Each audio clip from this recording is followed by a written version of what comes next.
Olá pessoal, tudo bem? Seja bem-vindo aqui ao nosso canal. Antes de começar a aula, não custa nada, dá um like aqui, né? Você que visita sempre a nossa página e tal, e também se inscreva no nosso canal, se inscreva e olha, clica aí no sininho. Pois é, você clicando nesse sininho, sempre que tiver um vídeo novo, você vai receber no seu smartphone a mensagem, no seu e-mail, vai ficar por dentro de todas as novidades aqui do curso do Professor Menelau, beleza? Então, eu espero aí o seu like, sua curtida e não esquece de clicar no sininho, tá bom? Olha, hoje a gente vai conversar sobre emissor e receptor de uma mensagem. Isso tem sido bastante explorado na prova de códigos e linguagens, principalmente na competência da área 7. Vamos conhecer um pouquinho essa competência e suas habilidades? Olha comigo. A competência de área 7 diz que você deve confrontar opiniões e pontos de vista sobre as diferentes linguagens e suas manifestações artísticas. Na habilidade 21, reconhecer em textos a finalidade de criar e mudar comportamentos e hábitos. Na habilidade 22, relacionar em diferentes textos opiniões. É quando você tem que comparar dois textos. Na habilidade 23, inferir quais são os objetivos de seu produtor, ou seja, do emissor, e quem é o público-alvo, ou seja, o receptor da mensagem, pela análise dos procedimentos argumentativos utilizados. E a habilidade 24, reconhecer no texto estratégias argumentativas empregadas para o convencimento do público. Obviamente, quando um autor vai usar uma estratégia argumentativa, ele precisa considerar quem é seu público, com quem ele está falando, para quem ele quer falar, quem é que ele quer convencer. Então, todas essas questões são bem interessantes. Dá uma olhada nessa primeira imagem aí de um pet shop, não é? Banho e tosa. Tem aí, aqui o seu cão sai um gato. Não é? Veja a criatividade. Obviamente estamos falando de um pet shop, então é óbvio que a mensagem deve fazer alguma referência aos animais, e aí o trocadilho, aqui o seu cão sai um gato, não é? Claro, dizer que o cão sai muito bonito, mas é esse jogo aí com a metáfora, o cão sai um gato, que acaba surtindo um efeito muito interessante em quem recebe a mensagem, não é verdade? Olha esse outro aí, uma propaganda de O Boticário, né? Uma empresa de cosméticos aqui do Brasil. E aí tem um textinho ali, pequenininho ao lado da imagem, que diz o seguinte: um belo dia, uma linda donzela usou o boticário. Depois disso, o dragão que ela tanto temia ficou mansinho, mansinho e nunca mais saiu de perto dela. Observe só que a linguagem, não é, lembra muito uma linguagem dos contos de fada. Obviamente o dragão está tatuado aí no braço do rapaz e isso dá um tom jocoso à publicidade, obviamente porque ela tem um público-alvo, né, que seriam as mulheres, né, que usariam o boticário e conseguiriam domar o dragão. Então veja que há o lance aí da coisa dos contos de fada, mas com um tom jocoso, com um tom, de certa forma, malicioso, né? As propagandas de cerveja também exploram a sensualidade, como você está vendo agora, né? E o duplo sentido. Tem aí nem forte, nem fraca, gostosa. E aí você percebe que há uma ambiguidade, obviamente, no nome gostosa. Mas é bom lembrar, por que é que as propagandas de cerveja exploram tanto a nudez feminina ou o corpo feminino? Porque a cerveja é uma bebida consumida primordialmente por homens. Então, obviamente, se observa qual é o público-alvo para, claro, explorar o que interessaria a esse público-alvo, né? A gente tem também um jogo interessante aí de sentido nessa publicidade da Lacta. Olha só aí uma propaganda dos bombons da Lacta e aí a gente tem 5 novidades para deixar você de boca aberta. Fechada, aberta, fechada, aberta, fechada, aberta. Entendeu a sacada aí do anúncio? Muito interessante, né? Deixar de boca aberta normalmente significa deixar surpreso. É uma expressão metafórica na nossa língua, já que quando a pessoa, né, tem uma surpresa, normalmente faz o quê? Oh, ah, abre a boca. Então você fica de boca aberta. Mas aí depois o anúncio faz fechada, aberta, fechada, sugerindo o quê? A mastigação, né? Ou seja, as novidades aí dos bombons vão deixar você louco para comer os bombons de boca aberta, fechada. Então, um jogo bem interessante também, né, que foi explorado. Bom, todos esses recursos da linguagem são explorados nas questões. A gente vai analisar 2 questões do Enem junto com você, para que você perceba como é que isso cai na prova, beleza? Vamos acompanhar a primeira? Olha comigo. Na verdade, o que se chama genericamente de índios é um grupo de mais de 300 povos que juntos falam mais de 180 línguas diferentes. Cada um desses povos possui diferentes histórias, lendas, tradições, conceitos e olhares sobre a vida, sobre a liberdade, sobre o tempo e sobre a natureza.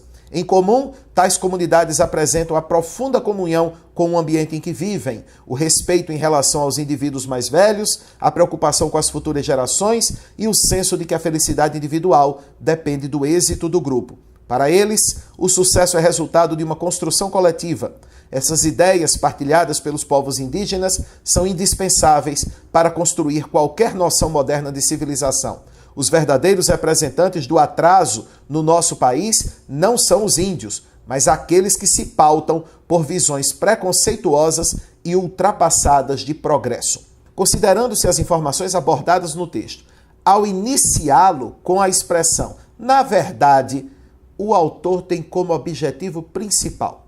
Então observa, o que é que fez o autor, o que é que fez o emissor da mensagem começar com um "na verdade"? Bom, parece que ele quer sugerir que as pessoas têm uma visão equivocada, não é, sobre os índios. E ele diz lá no início do texto, na verdade, o que se chama genericamente de índios é um grupo de mais de 300 povos. Então veja, a letra A dizia que o objetivo principal de começar com um "na verdade" foi expor as características comuns entre os povos indígenas no Brasil e suas ideias modernas e civilizadas. Veja, a ideia aí não é falar de características comuns. A ideia é justamente o contrário, mostrar que são povos diferentes, que têm línguas diferentes e costumes diferentes. Cada um tem sua identidade. A letra B diz que é trazer uma abordagem inédita sobre os povos indígenas no Brasil e, assim, ser reconhecido como especialista no assunto. Olha, não há nenhum indício no texto que o autor pretendia ser visto como um especialista no assunto, mas apenas chamar a atenção para um equívoco comum sobre os índios.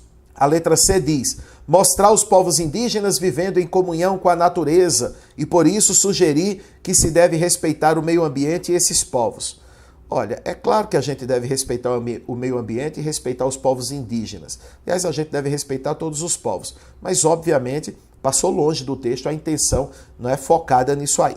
A letra D, usar a conhecida oposição entre moderno e antigo como uma forma de respeitar a maneira ultrapassada como vivem os povos indígenas em diferentes regiões do país. Perceba como essa opção é preconceituosa, não é? Ao dizer que os povos indígenas vivem de maneira ultrapassada. Pode ser ultrapassada tomando como ponto de vista aquela pessoa que gosta muito de tecnologia, por exemplo, mas é o tipo de vida que os índios levam, pelo menos algumas tribos, e claro, essa visão aí soa como preconceito mesmo, não poderia ser a resposta.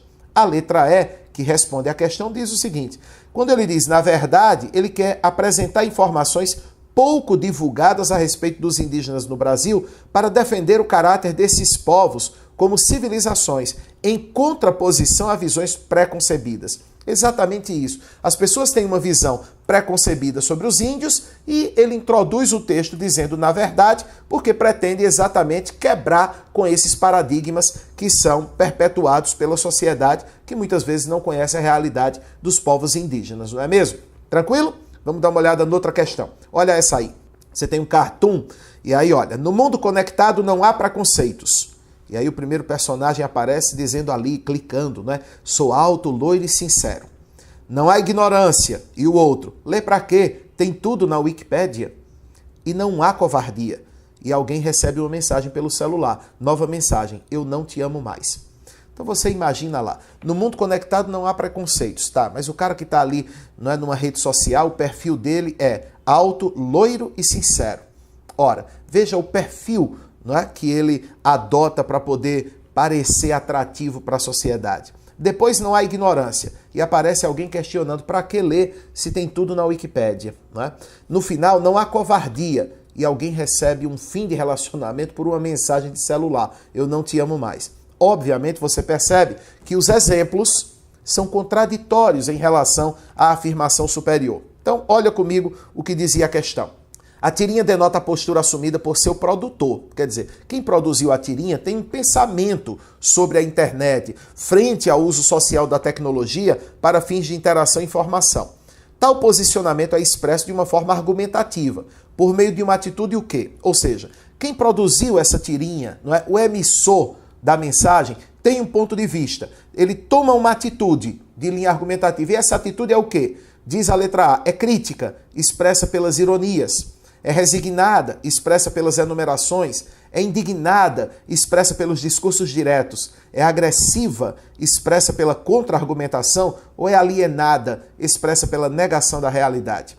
Me parece uma questão bem simples. É uma visão crítica. E essa crítica que ele faz aos meios de comunicação, de interação e de informação, ele faz essa crítica por meio de ironias, né? Dizer que não há covardia e alguém acaba um relacionamento por uma mensagem de celular, né? Dizer que não há ignorância e alguém acha que sabe alguma coisa simplesmente porque pesquisa na Wikipédia, né? Dizer que não há preconceito e as pessoas que se escondem atrás de seus computadores, tablets e smartphones com visões preconcebidas, né? Então ele mostra de forma irônica, de forma crítica, por meio da ironia, qual é o posicionamento dele em relação às novas tecnologias, beleza? Então é isso que você deve compreender. Qual é o posicionamento do emissor, qual é o tipo de receptor da mensagem e perceber que a linguagem varia e se adapta a esse tipo de situação, beleza?